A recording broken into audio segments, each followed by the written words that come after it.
Si Tito John, kumusta? Si Tita Flor ang muna. Si Tita Flor, sobrang ito lang din ang inaang ko kay Tita Flor. Yung kila nanay at tatang.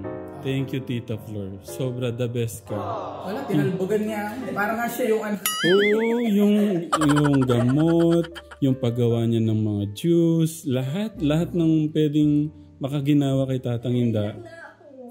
Hindi, sobra. Parang ano parang mas mahal pa siya kaysa sa akin. Tatang Inda. Hindi, wala naman kasi siguro kung si Inda Tatang yung maging biyanan niyo. Tapos malayo yung parents mo. Parang sila yung nagbigay sa'yo ng chance. Kasi kami babae. Pag babae Kuya Ram, kailangan mo talaga sumama sa husband mo, ganun. Pero sila yung nagbigay, binigyan nila ako ng chance para maalagaan sila. Kasi hindi ko naman yung magagawa kung yung in-laws mo, kung yung nanay, tatay ng asawa mo is yung parang hindi ka nila hinayaang gawin yun.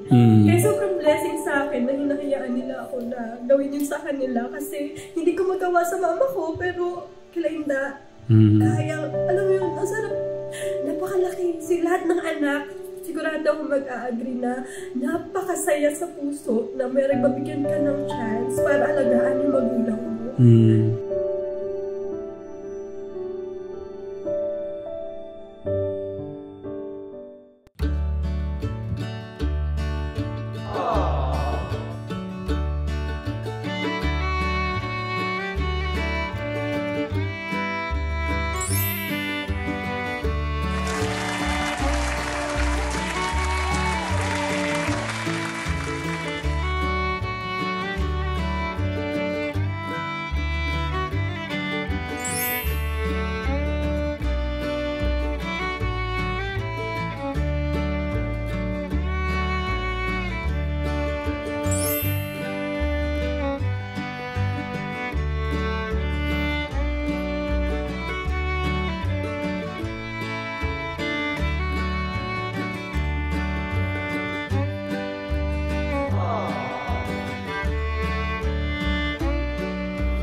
Tao po! Tao po! Tumatawag po sa loob. Tao po! Welcome! Bumalik lang ako eh. Kanina pa ako dito eh. Pagbigyan mo naman yung mga katekram natin, pasilip daw sa bahay niyo. Ito na ang pinaka-hihintayin na house tour. Hindi ko nga alam paano ko kanina pero nakatatlong ako ng ikot sa And welcome katekram sa ating tirahan. Siguro sara muna natin siya kasi dinig Madilim na G. Sampulan na natin. Hey Siri, Sara main on. Grabe. Saan natin pinagmamalaki dito tateram yung smart house. Okay, smart house. Ibig sabihin, kayo nang mag-asawa yung magsalita ako. Ano na lang ako katekram. Kumbaga ma-amaze na lang ako sa sila na lang magsasalita.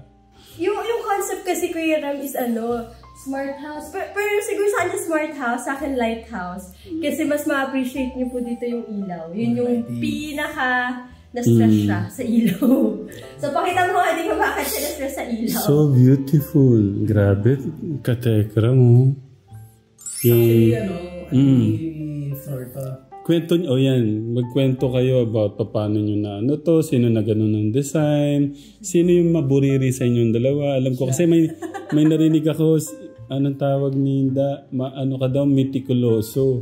Siguro yung tama lang. Doon lang sa tama.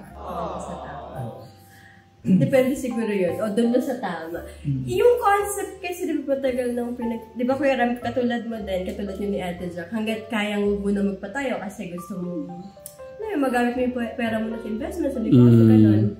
Pero as we, as we grow big, yung pamilya mo, yung sariling pamilya mo, doon mo mas na-realize na, pinagpipray mo na Lord, sana mabigay namin yung kailangan nila. Hindi yung sobra-sobra, kundi yung kailangan.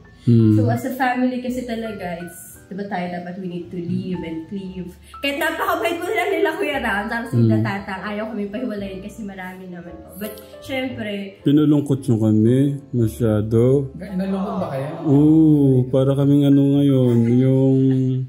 Alam mo yung... Hindi yung maalog-alog. Tapos kakain kami lang. Parang nasana kami maingay. Kasi sinigod si Summer, Oo. Akala mo layo, no? Dyan lang naman. Ang ganda ng kulay, Kategram, no?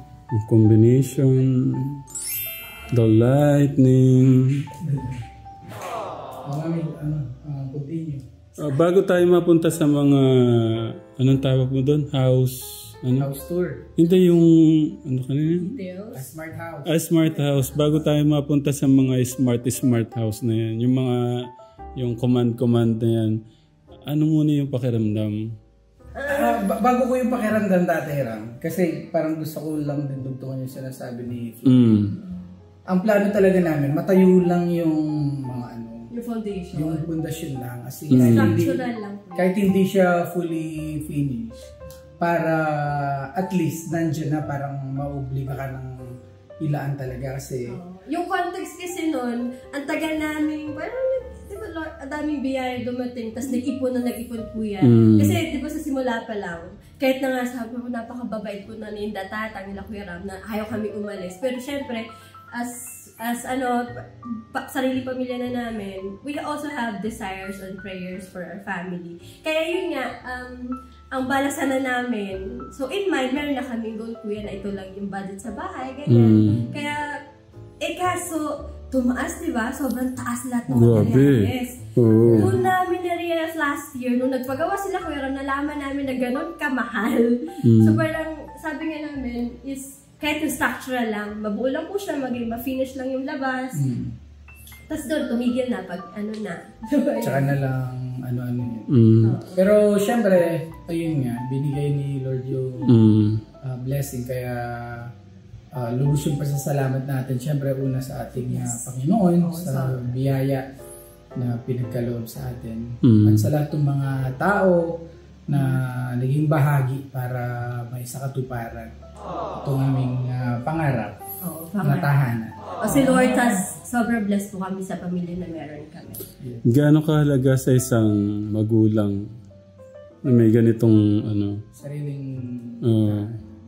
ano yung parang paano nyo mai-share yung gano'n? Actually, di ko pa masyadong I mean, hindi pa masyadong di pa siya nagsisink in pa yung mga pero sobrang saya. And sobrang lang din. Kasi syempre pag nasa Tekram House, medyo tawag dito, mangingilad ka dahil syempre kumbaga hindi ikaw yung kasi hierarchy kasi talaga. Sabi nga, iba daw yung kilos nung talaga yung sarili mong bahay, ganun siguro yung Gano'ng kabait Kuya Ram, diba? So, kahit gano'ng kabait, gano'ng ka para sabihin, ganyan, iba pa din, lalo sa magulang.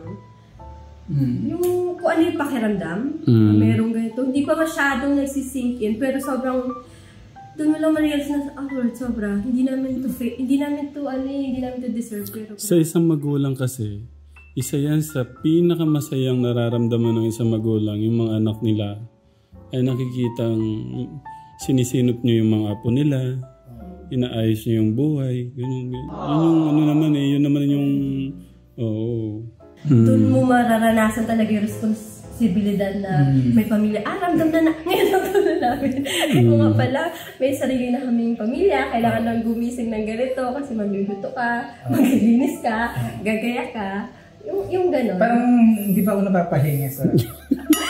Siya talaga, hindi. Pero ano naman, worth it naman.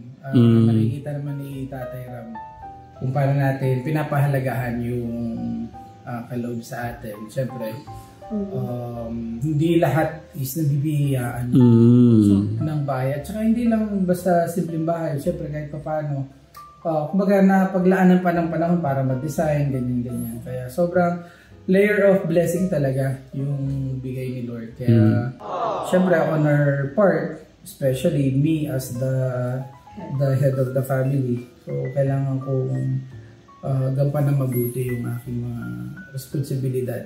Tama. Laga-lagari. Pero okay lang. Siyempre, yung iba kasi hindi nila kilala kung sino ka. So, siya po, pinapakilala ko si Tech Jun. Siya po yung... Wala po siya sa labing. Pinapakilala ko sa inyo, siya po kami magkakapatid. At ito yung parang ano na rin, para mas makilala ka na din. May mga katanungan ako ng medyo personal. Para mas makilala ka ng lubusan, si Tita Flor. Siya po kami magkakapatid, siya po yung bunso. Ang aming pinakamamahal na bunso. Siya po yung pinakamahal sa lahat ng aming mga magulang. Bunso nga, favoritism. Hindi. Ano po sila tatanginda? Ano naman sila? Patas na. Patas. Nagkaroon na siguro kasi ng chance na medyo okay na yung buhay, mas nabibigay na yung Siya po kasi lahat ka Tekram, binibigay lahat ni tatanginda. Kami wala. Hindi. Joke lang. Ano po sila tatang tsaka hinda? Sabi ko nga sa inyo ka Tekram, kung madadagdagan pa yung kumare yung ipon namin o ano man, ganun no silang magulang. Ganun no sila ka-supportive sa amin pong mga anak. So, bunso po siya. Kumusta siya bilang kapatid? Masanurin, mabait.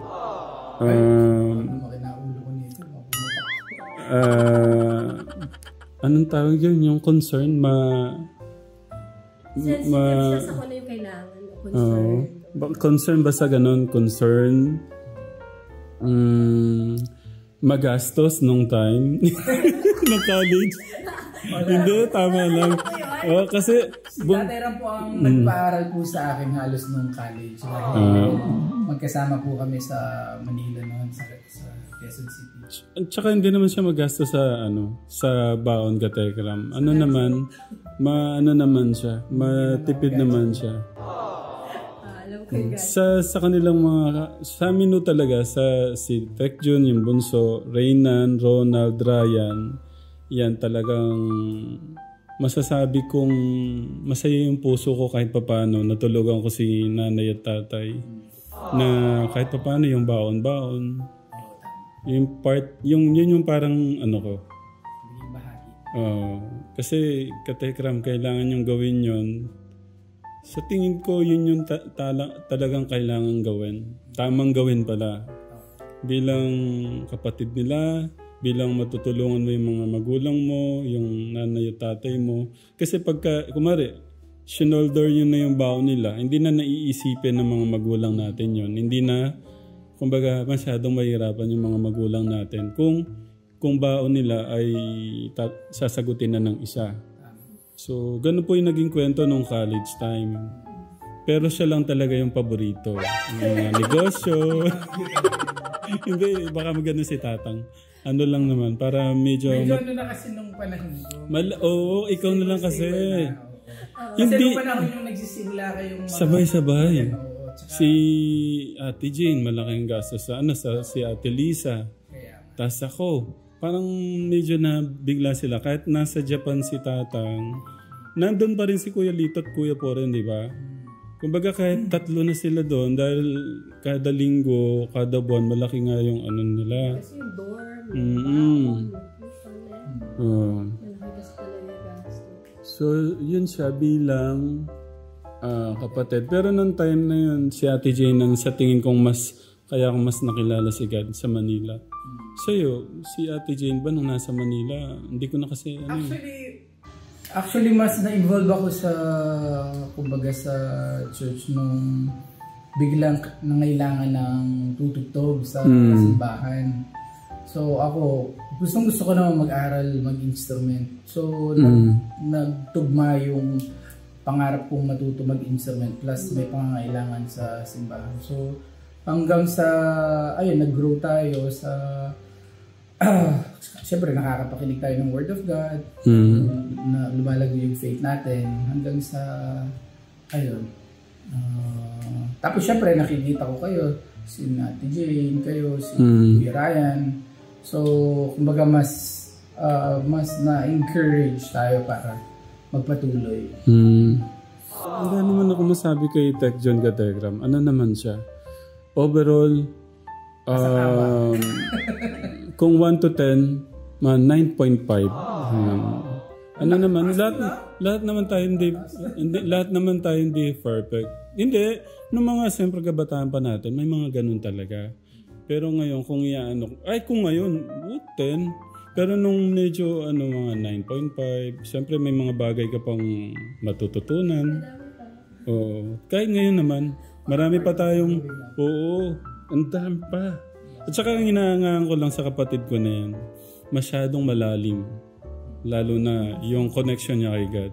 Yun yung inaangaan ko sa iyo at napaproud ako sa inyo, mag-asawa. All glory to the Lord. That's why I'm so proud of you, my brother. So, ganun siya bilang kapatid. Bilang naman, Tita Flor, ikaw ang tatanungin ko bilang asawa, kumusta siya? Umayos kami, ha? Sige muna. Bilang anak muna pala siya sa'yo. Kaya na tata?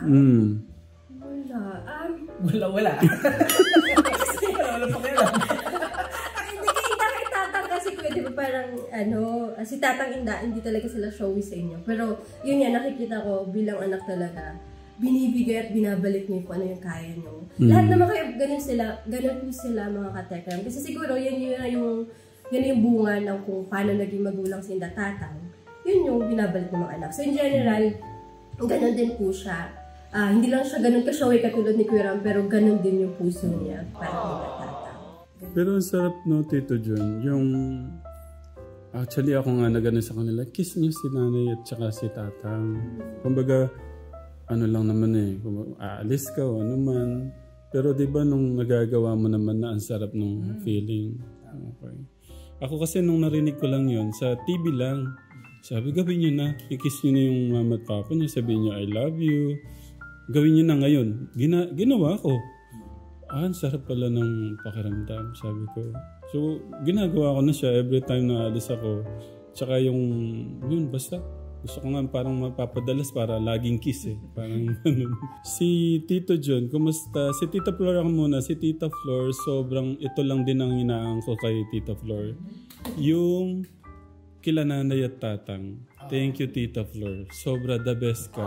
Wala, tinalbogan niya. Parang nga siya yung Oo, yung gamot, yung paggawa niya ng mga juice, lahat ng pwedeng makaginawa kay Tatang Inda.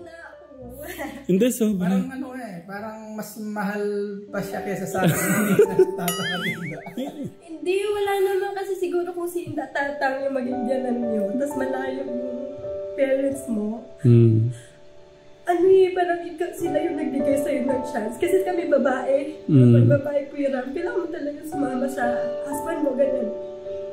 Pero sila yung nagbigay, binigyan nila ako ng chance para maalagaan sila. Kasi hindi ko naman yung magagawa kung yung in-laws mo, kung yung nanay, tatay ng asawa mo is yung parang hindi ka nila hinayaang gawin yun. Kaya sobrang blessing sa akin na hinahayaan nila ako na gawin yun sa kanila. Kasi hindi ko magawa sa mama ko, pero kila Inda, kaya, alam mo yun, ang sarap, napakalaki. Si lahat ng anak, si sigurado ako mag-a-agree na napakasaya sa puso na may mabigyan ka ng chance para alagaan yung magulang mo.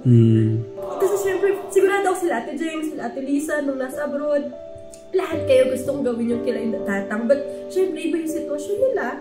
So, kasi kami yung kasama nila Indatatang, ay sobrang blessed namin na kaya namin, or nabigyan kami ng chance na gawin yun sa kanila kung ano yung kaya namin ibalik. Kasi hindi man namin talaga kayang ibalik kung ano yung binigay ni Indatatang sa amin. Sobra sila, no? Sobra Kuya Ram. Especially nung nag-start kami ni June. Hindi kasi we started in a wrong start. Okay. Ganyan, pero rough start. Oo, kasi kung sa mundo siguro, normal na lang yun. Pero syempre, iba kasi yung ano mo. So, si Indatatang talaga, grabe yung support sa amin. Napakalaking bagay. Kaya kami nandito sa kung nasaan kami. Kasi si Indatatang yung magulang namin. Sobra talaga. Kaya, napakalaking bagay na kaya kami nandito sa kung anong meron kami. Lahat po pinaranas ni Lord. Ginamit yung si Indatatang, yung mga kapatid, diba yung pamilya na meron tayo. Para nandito kami. Iba talaga yung ano ni Tatang at saka ni Inda. Yung pagiging magulang nila, iba yung talaga, ibang level. Yung inspirasyon na nabibigay nila sa atin. Kaya kung nababasa ko minsan sa comment na ganito yung pamilya, lahat po yan, unang awa ni Lord, pangalawa, yung parents na meron, si Indatatang na meron kami, sila yung nilulok. We're trying our best para yung katulad nila. Sabi ko nga kay Tatang noon, Tang, sana kahit konti makuha ko yung sipag mo. Sobra. Sobra po talaga. Hindi. Lahat po sila mga katekram. Grabe, yung sipag ni Tatang nakukuha. Isa po ang trait na meron sila. Meron po talaga sila yung character na nila na pag na-set na po nila yung goal from Kuya Poren hanggang sa baba. Pag na-set na po nila yung goal nila, hindi po talaga sila titigil hanggat di po yung natatapos. Aminin niyo Kuya, ganun kayo lahat. Yung po Kuya Poren, lahat hanggang sa kanya, hanggang basta po may goal. Yan po yung isang katangian sa pamilya po nila talaga na grabe, yun. Kay Tita Flor muna. Yung house tour naging... Hindi. Hindi, siyempre. Ito mahalaga to. Kasi gusto nila mas makilala din naman kayo. Si Inda ba, ikaw, ano yung gusto mong sabihin sa kanila? Kay Indatatang? Sana humaba pa yung buhay nila. Para mas ma-enjoy pa namin sila. Mas ma-enjoy pa natin sila. Tsaka thank you kasi may asawa ko ganito. Indatatang. Pangalawa, grabe. Wala ko kami masabi. Kahit kami mga biyanan. Yung mga manugang pala, grabe. Wala kami masabi kay Tatang eh. Lalo kay Tatang. Yung natutunan ko talaga kay Tatang, Kuya, grabe, pahalagahan lahat.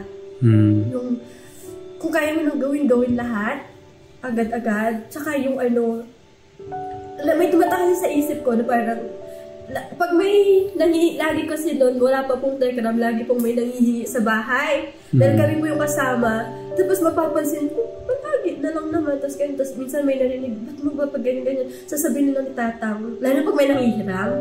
Tapos hindi naman siguro totoo yan, yung ganyan yung rason. Ang narinig ko minsan sabi ni Tatang, totoo man yan o hindi. Kung totoo man, nakatulong ako. Kung hindi man, sa kanya na yun. So, grabe po talaga yung tiwala ni Tatang sa tao. Tsaka grabe mapagbigay. Ganun po siya.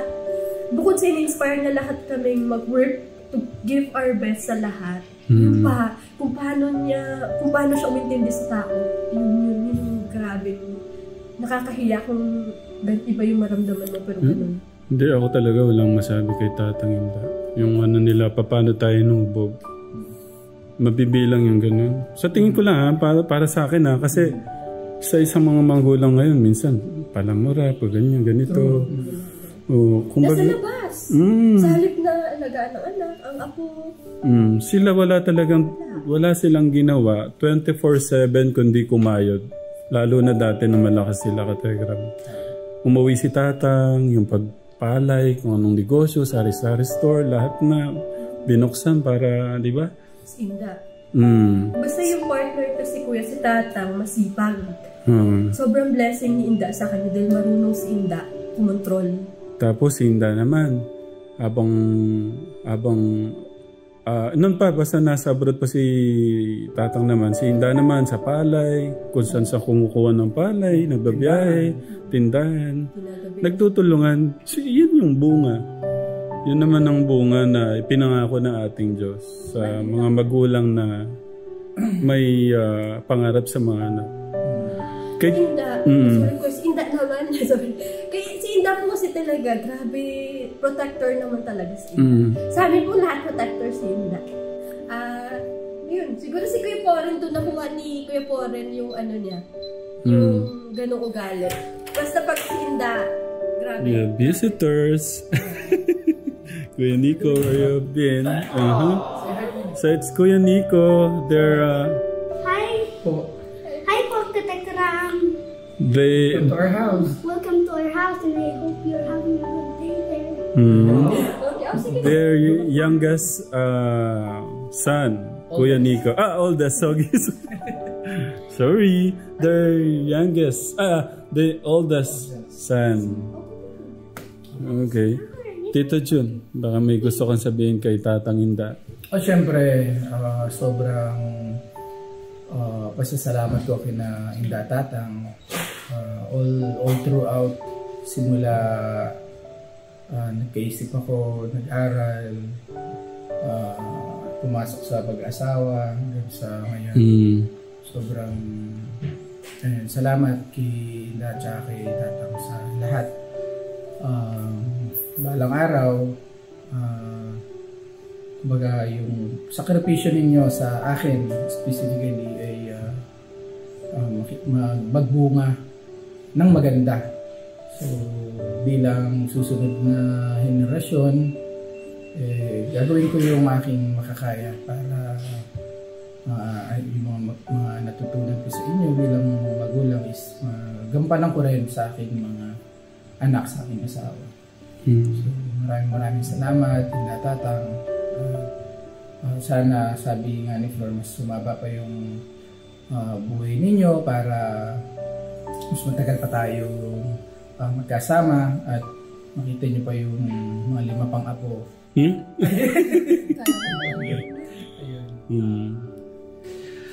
Ayun, maraming salamat.